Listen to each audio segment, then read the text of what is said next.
ये बड़ा हर्ष का विषय है। पूरे मिथिला वासियों के साथ साथ पूरे देश और सनातन धर्मावलंबियों के लिए सौभाग्य का विषय है कि देश का यशस्वी गृह मंत्री आध्यात्मिक दृष्टि से इतने परिपक्व हैं और इतने समृद्ध हैं वो कि उनको केवल राम मंदिर की चिंता नहीं, माँ की भी चिंता है कि मेरी माँ कैसे रह सकती है, वो कैसे रहेगी। तो उन्होंने इसकी घोषणा, जैसा मुझे जानकारी मिली, कि गुजरात में किया था और अपने बात के अनुरूप, अपने वादे के अनुरूप मिथिला में आकर के माँ जनक नंदिनी सीता जी के विशाल भव्य मंदिर का शिलान्यास करने के लिए कल पधार रहे हैं। मिथिला के संतों में, मिथिला के वासियों में बहुत हर्ष है और ये मिथिला भक्ति भावना के लिए जाना ही जाता है पूरी तरह से। घर घर में भगवान नाम का संकीर्तन और माँ को याद किया जाता है। हमको सबसे ज्यादा अच्छा ये लग रहा है कि माननीय गृहमंत्री जी ने इस कार्य के लिए बहुत सुंदर समय का कहीं न कहीं चयन किया है।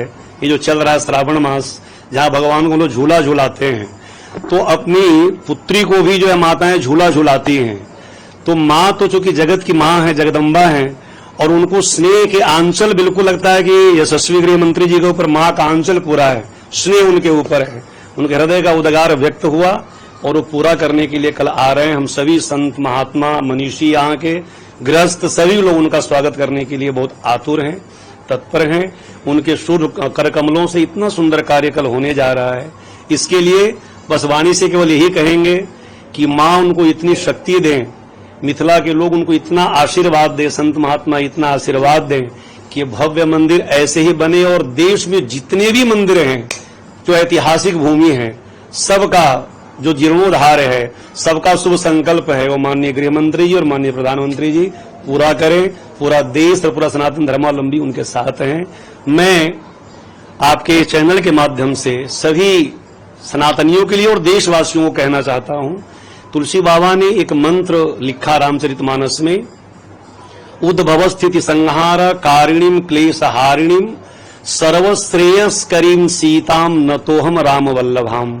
मतलब राम वल्लभा हैं, राम की स्नेही, राम की प्यारी है भगवती श्री जानकी जी, और राम जी बहुत स्नेह करते हैं श्री जानकी जी को, और जानकी जी बहुत स्नेह करती हैं श्री राम जी को।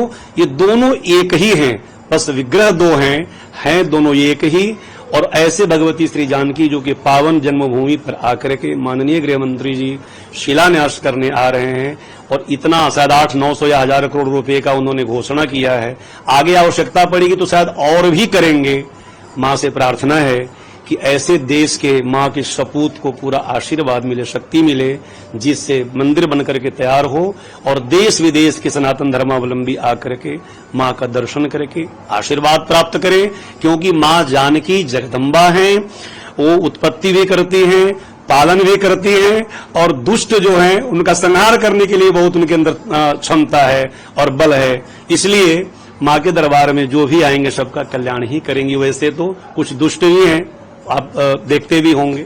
इसको मैं ऐसे देखता हूं कि बीच उचित समय पर जब उचित व्यक्ति के हाथ में जब राजसत्ता का संचालन होने का योग होता है, तब साधु संत महात्मा मनीषी ब्राह्मण आचार्य सदगृहस्थ भक्ति करने वाले सब सुखी हो जाते हैं। वैसे ही सुखी हो जाते हैं जैसे बैसाख की गर्मी से, धूप से आतप होकर के तमाम सब घास और पत्तियां सब जल जाती हैं, लेकिन जैसे बारिश होने लग जाती है तो सब हरा भरा हो जाता है। यह जो काल चल रहा है, यह काल भक्ति भाव से ओतप्रोत देश को समृद्ध करने का है, राष्ट्र को समृद्ध करने का है। पहले क्या होता रहा है, दुर्योधन ने कहा था कि जानामि धर्मम नचमी प्रवृत्ति। देश के बहुत लोगों ने राज्य किया, धर्म तो वो जानते थे, उनकी प्रवृत्ति में धर्म नहीं था, प्रवृत्ति में धर्म करने की व्यवस्था नहीं थी, उनके अंदर जिज्ञासा नहीं थी कि हम माँ के या पिता के, राष्ट्र के जो पुरुष हैं उनके दरबार में जाकर के अपनी श्रद्धा को समर्पित करें। तो उचित समय पर जो यह शासन आया है, ऐसे सुयोग्य लोगों के हाथ में यह संचालित हो रहा है, इसीलिए इतना समय पहले लगा, लेकिन अब समय नहीं लगेगा। अब बहुत आराम से सब कार्य होते जा रहे हैं और आगे भी होते जाएंगे। मनुष्य